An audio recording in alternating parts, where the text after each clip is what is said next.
Hey, this is First Issue Club, the comic book podcast where we read first issues only each and every week. We're your reading club and we dive into the number ones because they're the most fun and the way to look at the comic book world. And here we are.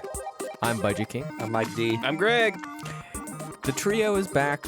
We're here. We're talking about first issues and we love comic books and we love news. You guys doing okay tonight? Yes. Yeah, doing pretty good. Excited to be here and talk about first issues. First issues. It's Olympic season. Yeah. So things are getting... Once every 4 years, it's Olympic season. Yeah. This is the hot Olympics. In the next 4 years, it's the cold Olympics.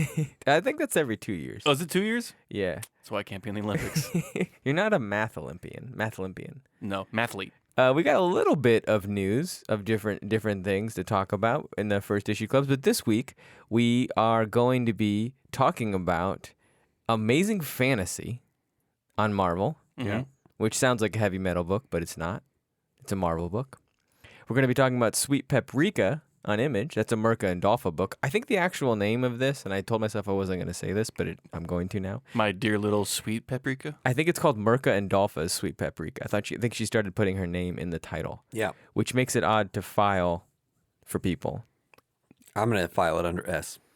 Okay. Yeah, I think you should too. And then we are covering The Book You Should Not Read or It Will Kill You by Cullen Bunn. That's close enough. What's the name of that book? Don't read This if you like to live. The last book you'll read. This book is the one you read last. This book is the last book you read, I think. Is Last book on the left. It is on Vault. Last book you'll ever read. The last book you'll ever read on Vault by Cullen Bunn. Okay, before we get into it, so those are books we're doing, in case you didn't know. Did you guys hear Bob Odenkirk is alive? How is this comic book news? Well, he's nerd adjacent and he's dear to our hearts. I like him a lot. This is just a new segment we're doing called Bob Odenkirk Check-In. Still doing good. Well, he had a heart attack on the set of Better Call Saul. Did he have a heart attack or did he just pass out? No, they said they fainted as due to a cardiac arrest, but he's going to be okay. Jesus He's Christ. 58 years old, and he just did 2 years of training for that movie Nobody, which he was amazing This in. is probably like in the best shape of his life. And you can still have a heart attack. So this is more like not even news, just a PSA. Look at your ticker. Make sure you're doing okay. We don't want you being Bob Odenkirked. We had another news thing that we were going to talk about a long time ago that I actually want to bring up now because, and here's the thing, this is how I know that this thing exists. Every time a band that I like is on Spotify, oftentimes I will find that they have an album that looks like a DC metal comic. DC released, I'm guessing, a vinyl. Yeah. It must be a 2-part vinyl because there's an insane thing on this for death metal. So do you know what it is? They're reissuing every issue of death metal, and each new reissue is getting a single attached to the comic book. I will. You Okay. remember how like old Nat Geos used to give you like whale sound vinyls Yeah. in the middle of the book and you'd like pull them out? Oh, so these are all singles. Yes. Yeah. So there's one which I did order. Okay, That's the Denzel Curry one. That makes a lot more sense. That makes a ton more. So Greg claimed to have this vinyl, and when I started reading all of the vinyls, all of what I thought were one vinyl, he said, "I don't own that." Right. But now I get it. Yes. Some of my favorite bands. Show Me the Body, literally top 5 favorite bands. Health, one of my favorite bands. Mastodon, a band I like a lot. Soccer Mommy, pretty good band. Which is that's the confusing one for me. That's an indie rock, like 20-year-old. That's like has no metal whatsoever. Horse the band. Yeah, It was like anyone who would sign up to do this. They were like, Manchester "That's great." Orchestra, not a metal band. Yeah. No. So like Idols is a post-punk band from somewhere in Europe, I guess. I like Idols though. They're very sweet. I love them, but they're not a metal band. I mean, here's what this can't be profitable for them. But like, so you're wondering who's the demographic? well, I'm just like, is this somebody's like passion project that works at DC and was just like, I have good taste in music. I bet I could throw my weight around and get them on some vinyl or some like It could be just they created the Spotify playlist and they were just like, you know what if we made these physical copies and see how they sell. Okay. And if they do sell well, look forward to this happening a lot often than not. Chino from the Deftones, which by the way has a resurgence. People like the Deftones, like in a very like. Did people not like the Deftones? Yeah, before? when did people fall off the Deftones? Oh, this is a great I conversation. thought they were always kind of in a separate category from what you might call butt rock. New metal. Yeah, or new metal. Deftones is when you're transitioning from marijuana to pills. Yes. No, you are That's your absolutely right. timeline. And in a lot of ways, they're like kind of shoegazy, so they kind of even have this Yeah. weird thing. But they get associated with Limp Bizkit and Korn Because they came out at the same time. and they went on Family Values tour and Right. were probably friends. Woodstock and- 99. Yeah, exactly. But you're right. They are the clear winner of that genre by far. So anyway, you're right. I like it. These songs are not great. None of them I listen to and I'm like, that's a banger. But I like that these bands are associated with a thing I like. It definitely seems like a lot of them were like, sure, I have an extra demo laying around that like I'll throw at this. Right.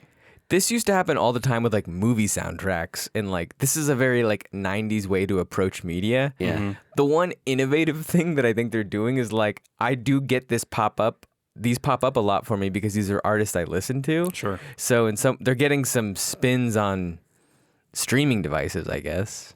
So I like the idea that maybe it also introduces young readers to different bands than what's on the radio. yeah, And that is, in my mind, a good gateway into better music. totally. It's like the Grand Theft Auto of the comic book world, Yeah, with the car radio. That's a good Yeah. call. Yeah. So or Tony Hawk. That's just if you consider this better music, though. I consider it different music than just the homogenized stuff on the radio. So it's fun. Jerry Cantrell is also on this, so who knows? Who is that? He's a guy that I don't even know. The song wasn't good. Let's just put it that way. The other news that I have was something that was shot across the bow on text. Did you know, this is also music related, that Suicide Joker and Harley Quinn are essentially a ripoff of the South African band Die Antwoord? When you made when you showed me what you were talking about and the comparison was made, it's hard not to see the influence.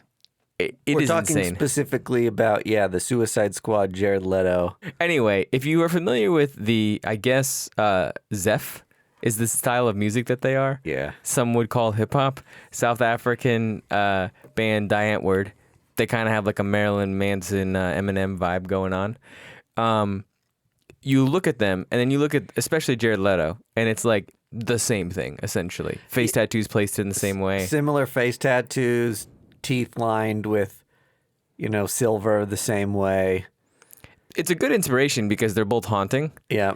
But it's interesting that it's like literally the same. Mm-hmm. I don't know. Nice Twitter fodder. Nice. It's not a controversy really, because who cares? Well, it's coming back up again because they had initially, obviously, the issue when the first Suicide Squad movie came out, and now that the second one's, is it just the second one? Is this the third one? No, so this is the James Gunn one. I conflate Birds of Prey and the Suicide Squad movies, but they're separate Gotcha. things. They're separate things, yeah. Yeah, so this is the second Suicide Squad movie. It's just coming up again because we're doing it again. Jared Leto's not in this one, is he? No, this is so Thank God, far yeah. removed from the first Suicide Squad. They're like, it's not even like a sequel. They're kind of just like, forget that. And there's ever happened. there's all like different characters, right? Too? Okay. Yeah. I think the same character that plays Rick Flag and Amanda Waller are the same. I swear to God, if they do an origin thing. They're not. Okay. It's already at 100% on Rotten Tomatoes. It is. Oh, Yeah. okay. Like, people are hailing this movie as a certified summer blockbuster banger. Okay, that's awesome. Good job, DC, for coming back. The way they handled Birds of Prey was great. That was like an action movie. Like the action scenes were phenomenal in that. That I movie, loved that movie Birds of was Prey, actually yeah. really good. I thought it was great. Yeah. So I think, and the conversation online now is just like, see what happens when DC doesn't rely on one director to direct every movie in the new cinematic universe, which is Zack Snyder had his filthy hands in pretty much everything. Who's not a good director? He's a fine director, but he shouldn't have to be burdened with 5 movies to launch this whole new thing where Marvel, I think in a more intelligent way decided to have different directors for different movies with different kinds of, feelings and vibes throughout every movie. So, I mean, I think they're now getting the picture that they need different directors for different movies to make it more unique. Yeah, I agree. I didn't know it was getting so good in Rotten Tomatoes, so I'm glad I brought this up. I saw it today and I was like, holy shit, okay, well, I guess I'm going to have to go see Suicide Squad. It's getting almost as good as reviews as Pig, new Nick Cage movie. Oh, man, Pig is popping off. Yeah. Did you see the new Jackass 4 trailer? No, is that getting good reviews too? Holy shit. Those old dudes are going to die in this movie, I swear to God. They are. Wow. Yeah, it was really funny. Hey, man, you know, movies are back. They're back. Hollywood's back. We have 2 months until we can't go see movies again, so get out there and go see every movie you can. Yeah. Rent Black Widow and Zola. And I wonder what like Gen Z thinks of Jackass. Are they like, God, I hate my dad and no. it's like stupid show? I think getting hit in the balls is a universal like unifier. it's how, I mean, it's how a lot of people got into like creative things, but it's like how I got into video making, was trying to attempt to do Jackass shit. Right, and like CKY was like Yeah. skateboarding videos and setting themselves on fire. I never liked any of this shit. You didn't? No. I mean, And I fucking hate being pranked. So seeing it being done to other people, like I don't enjoy. It just makes me feel like uncomfortable and mad. I can handle it up until like when they're doing it to themselves, that's fine. But when they try to like trick other people, I hate it. oh, I agree Like with that. I can't do crank yankers and I can't do like them making fun of other people. But if they're just like punching themselves in the dick, I don't really care. So I actually have this like iconic, or not iconic, but sought after VHS from Sum 41 of them robbing pizza places with water guns. Oh my God. It's so 90s, it's just weird, or early aughts maybe, I don't even know. But they like order a pizza and they go and with squirt guns and squirt the person and don't pay. And that's like the whole VHS. It's odd. That's like kind of illegal. Yeah. They documented them doing illegal things. We had some friends in a band called The Chariot, and they had an album with like a DVD that came with it. Oh, yeah. Do you know what I'm talking about? I owned this. Yeah. Yes. I remember buying it at Best Buy the day it came out. So did I. It was like, oh, I know people who have a CD at Best Buy. Yeah, That's wild. Exactly, yeah. And the DVD is like, how old were we at the time? Maybe like 22, 23, 24. Yeah. Yeah, something like that. So they're like, you would expect like a metal band's DVD to be like partying hard, fucking shit up. But they were like chugging milk and puking. Yeah, I remember this. And like yeah. jumping on beds in hotel rooms. And it was just like, they're like kids at a sleepover going crazy. Church camp gone wild. It's like such a weird thing for like a metal band to have with their CD. We're going to set our farts on fire. But I think it was like the dawn of, do you remember like the CD on one side, Yeah. DVD Like on the other Digipack, I side? think is what it's called. Yeah. Yeah. It was like at the dawn of that. And so like every label was like, we got to do this. Extra content. Yeah. Yeah. It worked. Got us to buy it. Yep. Walk my ass. And you can't go to Best Buy and buy CDs anymore. They say fridges or nothing. Really? You got fridges and video games. They don't even sell CDs. I honestly don't think they sell CDs. I could be wrong. That's weird. I've not been in a Best Buy in a handful of years, though. Well, even 20 years ago when we were talking about like this album coming out, at that time they were like, how can we still sell CDs? Yeah. Oh, put DVDs on the other side because those are too big to download for like steal online. And now it's like, no, we can also steal those. Oh, man, music in Hollywood. The other things that happen that aren't comic books in the world. Yep. Glad we covered them. Those three things. All right, let's get into our book. And let's start with Mirka Andolfo's Sweet Paprika. So sexy. So specy, sexy. spicy. Ooh, sexy baby. If you don't know Mirka Andolfo, this is her brand.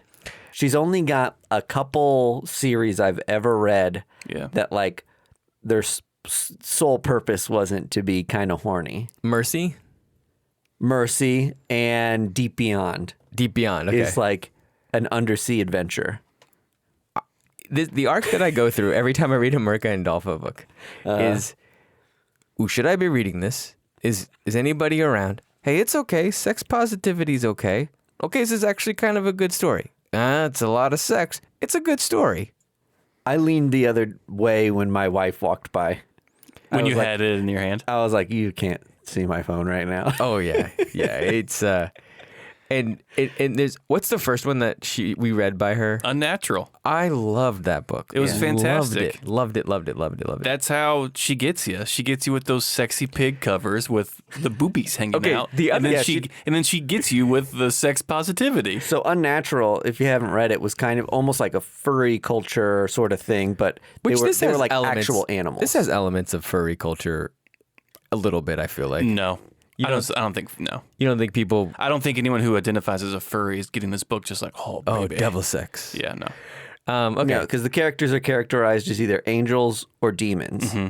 Yeah. And so the other thing about a Mirka Andolfo book is there's always a sex frustrated person in a sex positive world. Yes. Mm-hmm. And that makes it really like a relatable thing because it's not just like overly horny. It's like this person wants to be horny, but they don't actually know how to be. This is all comic book fans, right? Yeah. Yeah. Just so horny, but don't know how to interact with other people. Yeah. So, I mean, she's a great writer. She's Italian and she has a little like imprint. I think it's even called Spice or something like that. I don't know what the imprint is called, but she'll smack it on things. Spice. All the success in the world for her. Most of her books come out in Italy first and then are transcribed for American audiences. Translated, yeah. Sorry, translated. Blah. You know, Transcribed. you know Someone who- calls me, you know reads who- me this book. you know what's funny is that there were certain times when reading this book where you're like, yeah, I can tell it was translated, Okay. but do you agree? I think now that you're saying that seems right. But did you see who translated it? No. Steve Orlando. He speaks Italian. No shit. I don't know if he speaks Italian, but He knows how to work Google Translate. but he at least read the literal translation and then judged it. Wow. so that's cool. Steve Kinda Orlando wrote interesting. this book. The other thing about so we didn't even say the premise of this book. It exists in a world where it's like demons and angels and sexy time is happening, and there's a CEO of a media company that's sex oriented, I guess, or sex positive. It's like a book. It's a book publishing. Publisher, Yeah, and their focus is romance novels. And and she has this whole like daddy issue. It's honestly a great story. It's very like relatable. Yeah. Well, you say daddy issue. It's not like she's obsessed with like father figures. It's You're just right. her father was very. I thought daddy issue was like could be a big catch-all for you don't like your dad. Well, you know what? I don't have any daddy issues, so I don't really know how it goes. To be honest. When I hear daddy issues, I think absent father. So you seek out father figures Okay. in other aspects of your life. That's probably what it is. Yeah. Yeah. This exists in her other book that is not on the same publisher called Unsacred. Unsacred isn't on Image. I don't think so. It's on a blaze. Yeah. Is it really? Yeah. Yeah. Whoa. So she took a whole world that she created on a blaze and then published this world on Image, which it's in the same world, although it's not the same characters. I think. No, I think you're dead on. It seemed like the same thing. Yeah. Yeah. Which is like devils and angels are the people on earth and they like to have sex. They coexist, even though there's a little bit of like, that person's kind of weird thing. Right? That was the whole thing in Unsacred. I think she. It's like a Romeo and Juliet. sort Yeah, of thing. exactly. Yeah. Did you notice in this one, there's like people that have wings and horns. So it's evolved to like crossbreeding at this point. Oh, no, I didn't realize that. Interesting. So Did you notice Paprika's mom's name was Pepper? okay. Yeah. That's like it's a deep spice cut. Yeah. All you spice heads out there. We're all over the place on this comic and talking about it, but I mean, it had a lot going on. Yeah. It led with sex and it left you like with a good story, which is what Mirka Andolfo does. I think she is fabulous. It's A really great writer. It's also like funny and light while also dealing with like heavy sexual themes, Yeah. but it's still kind of like, ooh, that is sexy. You know what I mean? It's kind of hard to balance in that weird middle zone where it's like, is this a joke? Does it actually turn me on? The themes in it are like sad. Like heavy. There's so many things going on. Cartoon pornography does nothing for me. So I have no problem reading books like this because I'm just like, that's a bummer because there's some great cartoon pornography out there. You get what I'm saying, though, Yeah, right? yeah. That it's like, how am I supposed to take this? It's like it's barraging your senses with so many different like inputs that you're like, I don't know how this is supposed to make me feel, but I'm feeling all of it. Yeah. I also think it's like it ramps up the sex. So it's like, remember, this is for adults, like type of thing, which is something we're going to talk about in the next Cullen Bunn book of something that I have a hot take on. Not only do you have a hot take, it is a very correct hot take. Yeah. But this book is like deservedly so. Mirka cut out a brand for herself. Yeah. Yeah. The brand is this. It's like people having lots of sex and figuring out a sex-filled world, but there's a good story. I think it's just she's sexually liberated and she creates these worlds of just like there's no inhibition. Like people live freely.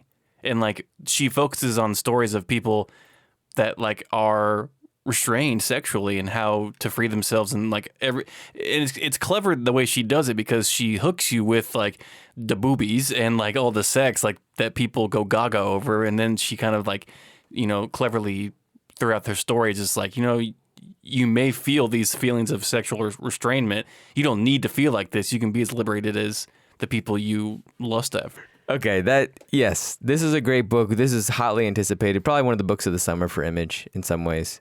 And it was great. If you're not familiar with Mirka Andolfo already, do you feel comfortable buying this book at your comic shop? There are some safe covers that are fine that just make it look like Rocco's Modern Life. Okay, I'll say this. I'm more comfortable buying this book than I was any unnatural cover. Yeah. All those covers were just like, I'm buying a fucking pig porno book. Yes. And I just got to be cool with it when I go drop this off at the register. The lady at the comic shop that we went to at the time Unnatural came out was just like, you boys. Honestly, it was like a weird matriarch moment. It of was just like, you, for shame. You're so naughty. you boys and your pigs. I read it for the stories. You know, that was the one time it was like, I actually am reading this for the story. I'm not really into pig porn. Badia. Wolf on pig porn. Yeah. Which, go read Unnatural, everyone. It's a great story. Oh, it is so good. Yeah. Okay, cool. Let's go to the Cullen Bunn book. Yeah. Which we believe is called Read This Book and You Die. No, we are not unified on that answer. Okay, the name of this book. The last book you'll ever read. The last book you'll ever read. We need to say it in case you want to buy it. This comic book had a crazy sex cover. Yeah.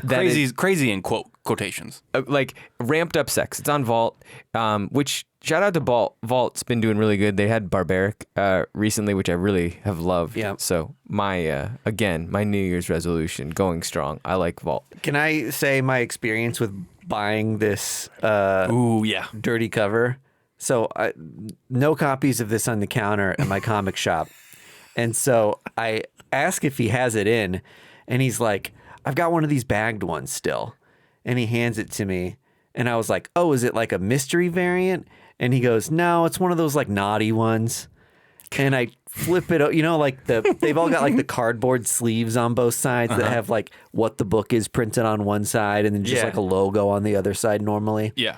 And on the flip side, that's not the title of the book, it says Vault Undressed. Like this is a new line of like sexy stuff that they're doing. Oh, So- it's imperfect. So they have like a sexy sub brand now. So this is bullshit. I'm gonna get a Vault Undressed tattoo. This is just a way. right above your penis on your pubic mound. This is just a way to sell comic books and like to sell somewhat shitty comic books.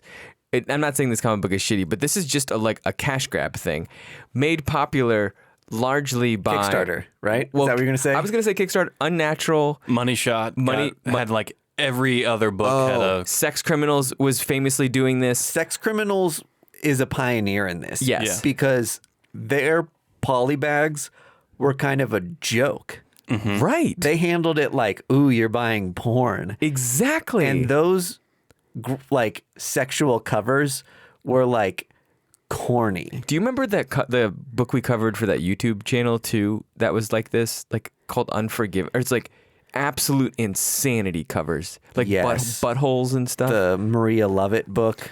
Oh yeah, Unforgiven, Something like that. I don't remember exactly. Actually, I don't think that's right, but it's something like that. Unsinnable. And then there's anyway. that book, Safe Sex. Faithless. Faithless. There we go. But this is like an independent comic book thing to like ramp up the sex, put it on there, and sell it. Normally, it ties in because the book is all about sex. This is not one of those times. So it was like doubly shocking. Yeah. So yeah, now I guess this Vault Undressed is like sexifying Yeah. comics that come out on Vault. Straight up porno. Yeah, this is like, do you want to see unsexualized characters sexualized? Right. Like, Now, if they did this with like Archie characters, Yeah. I'm buying all of them. see, that bothers me because I'm like, Archie and pals are my friends. Like, Yeah, but they fuck too. you shouldn't turn them into porno. I suggest staying off the internet then. Yeah, Marge gets naked. It's like, are you gonna get like, are they gonna do like a Kermit version with Power like, Rangers? his dick out? He's going to town on Miss Piggy? Maybe. But it is so weird, and it's unbecoming. It's a weird flex. And I think they just saw the popularity of those money shot black bags were getting sold out quick. Yeah. And the sex criminals sold well. And it's the idea of something forbidden in a Those poly are- bag that just Those are comic fuel. books literally about sex or pornography. Money Shot is about. No, So I it's- totally get that. yeah. That's what the gag is, and that's Yeah. why it works with those books. Yeah. Going forward, if this is what Vault is going to do, it seems weird and really just like kind of unnerving that you're I just do like you know- not support this. And at all. I'll even give Faithless a pass because that book was kind of about sexual relationships. And Tula Latoy's whole thing is like eroticism in art. Honestly, and the art was like interesting. It was like crazy. Yeah. But it like worked. This is just like odd. Anyway, this is a book about. Yeah, we haven't even gotten to the book Yeah. yet. Yeah, it's like a cursed book. I guess it kind of makes sense because the book. So it's about a book that and a person that wrote it that's on tour, and in some way the book is about the downfall of humanity, Yeah. which is in the book I believe is called Satyr with like a Yes. a pan person kind of on it. And if you read the book, some people also turn into murderous people and kill other people. Yeah. It's essentially the book.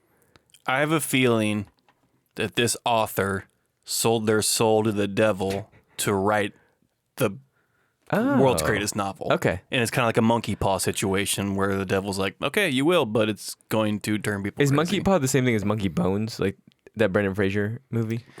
You know, similar, and both are disastrous. Okay. How much you think an original Monkey Bone poster is on eBay? Signed by Monkey Bone and Brendan Fraser, I don't would think we're say gonna be at signed. least $40. Oh, I think you could get one $20 maybe. $40, $20. I'm gonna say 120. A Monkey Original? Bone poster, $20. Monkey Bone. $10. $10. Wow, $5. Are those first print though? Boy, was I wrong. Rare movie advertisement. That's what I assumed. It's got to be so hard to find these. There's 20. You're gonna get 20 in one order. Well, I guess people have them. and are looking to unload. You would have made a fool of me if I paid 120 for a Monkey Bone poster. They saw you coming a mile away. It's like, Say, "Look, Johnny, it's like here comes the $10 sucker." or best offer. And my best offer is $120. This Monkey Bone fan over here. I didn't know eBay even let you offer over the suggested price. That would be hilarious to try. $500 final offer. Oh my god, the Monkey Bone skit of looking at posters really got me. That's one of the funniest forays the show's done. Okay, so this comic book is that, and we talked about Cullen Bunn writing these books. When we interviewed Cullen Bunn, he said he literally has a notepad of ideas I talked about this at my comic shop today. And he just like essentially shows them the independent comic books. Yeah. And they kind of point. I mean, he said They're like, this. that one sounds interesting. And like, that's what happened here. It's like he had like He churns out stories. He just has like He's a machine. Tons of ideas. He even, when he was on the podcast too, he was like, I feel like I'm not working enough. And we were like, dude, you have a new first issue come out like twice a month, it seems like. yeah. That is bonkers. And one of them got optioned recently. He's going to be doing fine. Yeah. My thing that I said to Greg before was I kind of feel like he's in this rut because we've read a couple but Basilisk was pretty good. I liked it. Basilisk was good. Yeah. I thought that book was great. And then so was Phantom on the Scan. Mm-hmm. I think that book's really cool. And that was really recently. Yeah. And the Cyberpunk. The Cyberpunks that he's been doing have been really good too. Yeah.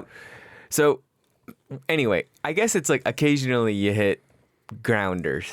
Listen, even when Mark McGuire was super juiced up, not every swing was a home run. Okay. He hit a lot of them, That's but not true. every time. Not he hit. every at bat was a yeah. Yeah. Well, I love Cullen Bunn. I will go to my grave saying he's a fantastic writer. This one probably could have stayed in the oven a little bit longer. Here's my thing. I think when he was writing for the big two, or when anybody writes for the big two, you let these independent ideas cook a little bit, simmer a little bit. You put them in the crock pot, put some spices in there, and they get to bubble up, and then you serve them out.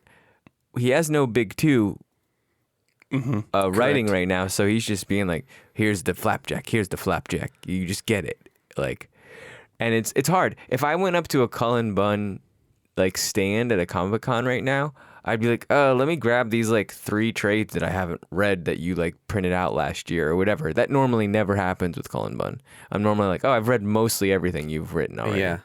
It's hard to keep up with. Mm-hmm. You think he has like an agent who's like, throw as many ideas at the wall as possible just so we can get stuff optioned? Yes. I think he's doing this himself. I think he's got a big enough name for himself. He's like, fine, Vault, you want some of this shit? I don't want. It sounds like we're really ragging on him. But No, not at all. I'm praising him. Yeah, I mean, I love him. I think he's great. and by the way, this is better than most comic books that they could have put money on anyway. So I'm intrigued by the idea of this one. I think it's hard to tell whether or not the book has something supernatural going on with it, or if just the idea presented in the book is just such like a visceral truth about ourselves that it's having an insane effect on people. 100%. That concept is very interesting. Kudos to Cullen for writing it this way, but the fact that the book is either it's magical or it's just like depraving society was good. That's like enough to say that this book was actually pretty good. Yeah. So a great concept for a movie. And I read it digitally, so I was like kind of peering at the artwork too. Mm-hmm. And it's like they did this like different like inking stuff that like almost made it feel like dirty. In like it had like a texture to it. Mm-hmm. So it's like it was like a very solid book. Yeah. But it was like I think that in a river of ideas of lots of stuff coming through, it's not gonna really like grab your pole and make you have a big fish. This was Layla Lays, I think, did the art for this, who just did Mother of Madness. Okay. That makes a lot of sense. Having a big month. Yeah. Second Reptilian Batman came out this week if you guys wanted. Oh, we'll cover that on the Patreon. Did you read it? I haven't read it yet. Okay. No, damn it. Well, guess we won't. But yeah, okay, cool. So that's that book. And then last... The sexy cover was the devil eating out our Oh, God. Yeah. protagonist. The lead, yeah. All right, anyway. I didn't want people to be in suspense of what the sexy cover was. Yeah, you got to tell them. That's a good point. Sorry, fans. I was so close to opening it in the store. Your horniness couldn't be contained. Like, I got to see what this fucking thing is. No, here's the thing. There was You got a bathroom in here? when we were talking about what it was, he was like, I think it's like one of the dirty covers. And there was a guy He was like, down the You corner. fucking know what it was. Ooh. I think it's one of the dirty ones. I don't know. There was a guy looking at the counter at the new book's coming out, and he was like, "Oh, let me get a load of this," and walked over. Did he really say that? Yes. He seemed fine. I think he was just intrigued by it. Okay. Like, you get a kick out of it. Right. Yeah. Because normally... It is kind of fun. Normally the dirty books are like something funny. Yeah. Like the sex criminal ones were like... Oh, hilarious. The writer's writing The money penis. shot ones. Yeah. And I was like, oh, I'll pop it open right now. And he was like, oh, I didn't know it was sealed. He was like, don't open it. Don't open it. Okay, this guy's cool. And I was like, nah, I'm going to read it so I can open it. And he was like, nah, don't do what you want with it. Don't worry about it. And as he's opening your book. Gots to see them and titties. I am so glad I didn't open it in the store because I could barely handle it like at home. I was just like so taken aback by it. When that you it would have like crushed the vibe at the comic shop. We would have all been like, oh. When you said it was like X-rated, I was like, I can handle stuff. But looking at it, I was just, dear God. Just like, why? And we've seen some wild ass shit. Yeah. These eyes have seen stuff. But Having read the comic and knowing it's not a sexual comic makes it worse. Makes it worse makes for it sure. so weird. it does make it So super weird. Yeah. All right, let's get on to our third book. Marvel did this thing where they did a They wrote a picture they book. wrote a book. They did an homage to 80s/70s fantasy sci-fi artwork. Okay, so they had a book before called Amazing Fantasy. Okay, they had a book called Amazing Fantasy, which is in that realm of like that kind of like Think Frank Frazetta. Yes. Think every metal album you've ever seen. like the first Lord of the Rings, the cartoon Lord of the Rings. Sure, yep. is like exactly what this- D&D shit. Yes, very hot right now. Magic the Gathering has their whole new set is D&D themed.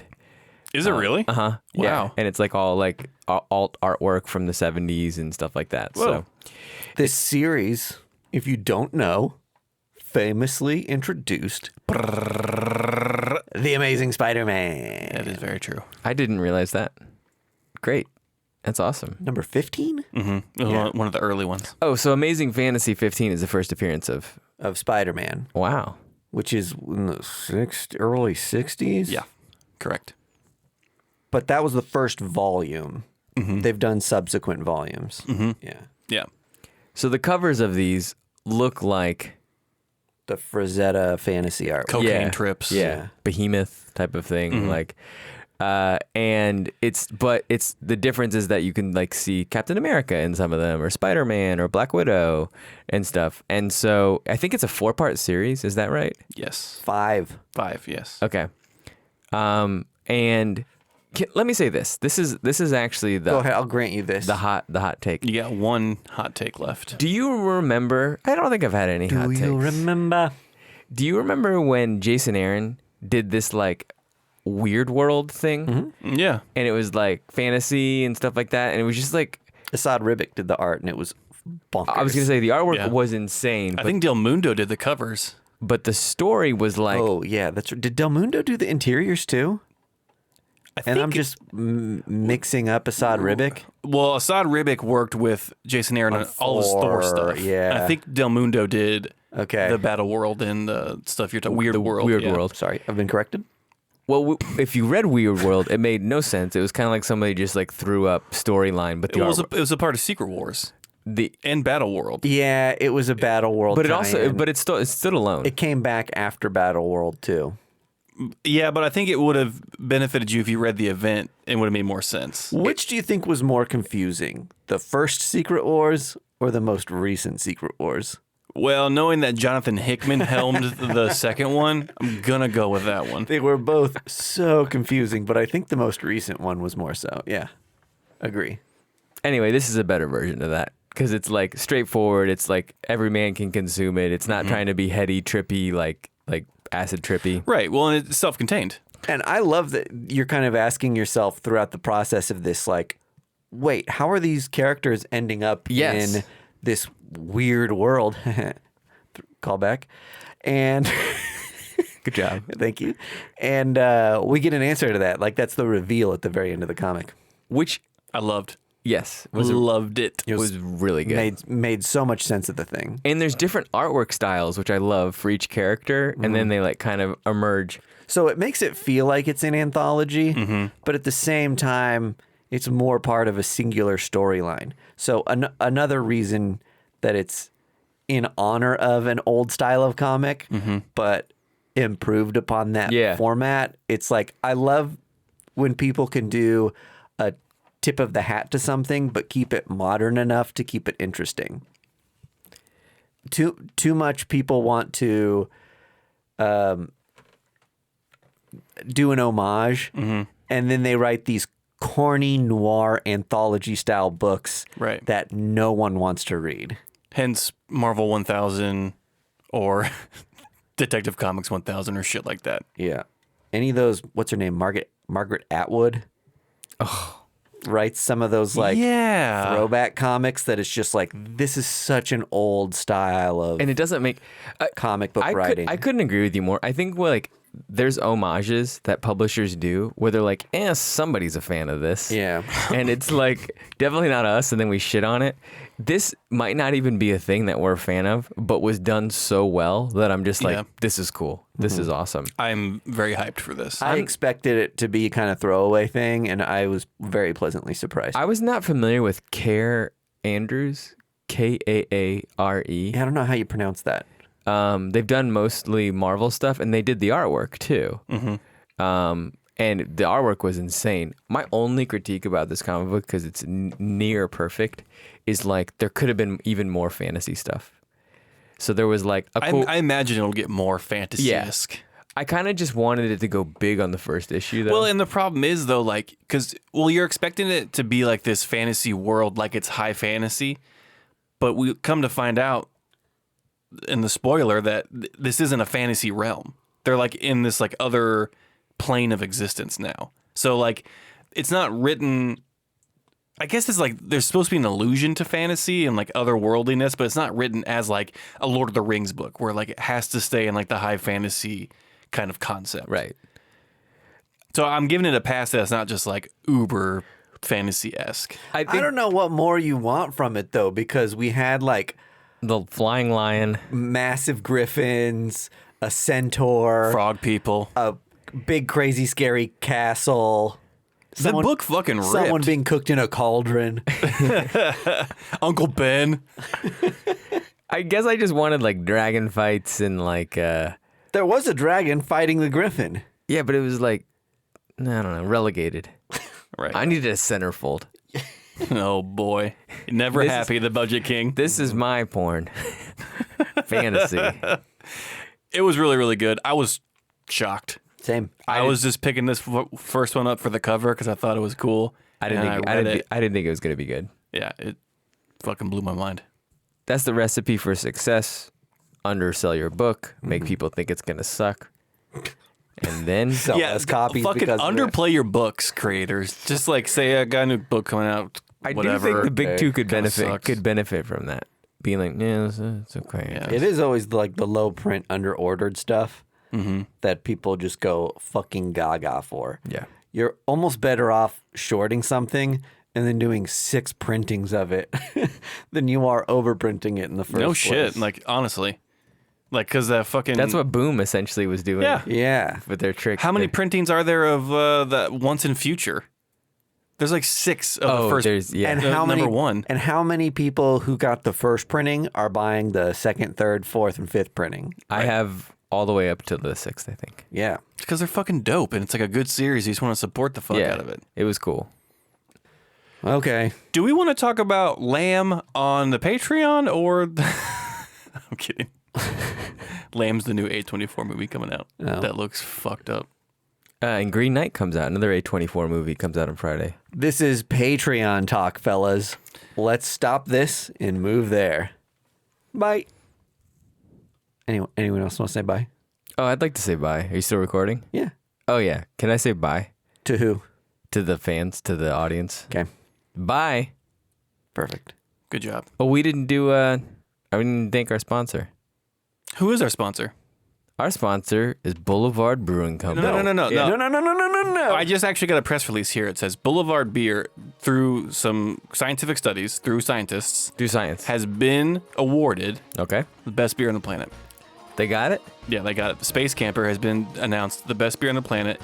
It actually was in the Amazon rocket with Bezos. Oh, yeah. And as soon as he reached his They don't climax, want that press. he popped it open and he said, "Delicious!" And it's been the first beer in space. Hell yeah.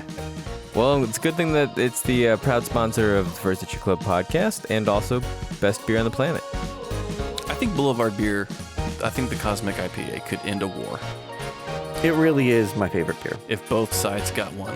It's insane that the beer that I would buy out of all the choices at the beer store The beer market, yeah. is the one that I like.